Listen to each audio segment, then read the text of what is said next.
चाहिँ duty of भएर जान लागेको अवस्था हो। मेसिनहरू थुप्रै छन् कम्पनीमा हैन। अब डम्प ट्रक भनौँ, लोपेट भनौँ, स्क्याभेटर भनौँ, थुप्रै किसिमको मेसिनहरू छन्। यो हेर्न सक्नुहुन्छ, यसलाई लोपेट भन्दो रहेछ।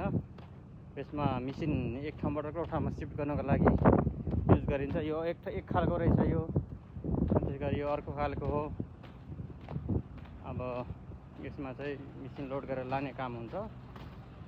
फुड क्रेसर मेसिन पनि हेर्न सक्नुहुन्छ। ट्याङ्कर धेरै छन्, अनगिन्ती छ, गन्न सकिँदैन।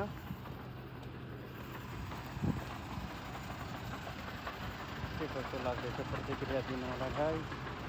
अब हाम्रो छुट्टी हुने बेला भयो, बस पार्किङ छ, जानुपर्ने छ। साथीहरू यसो टाइममा छन्।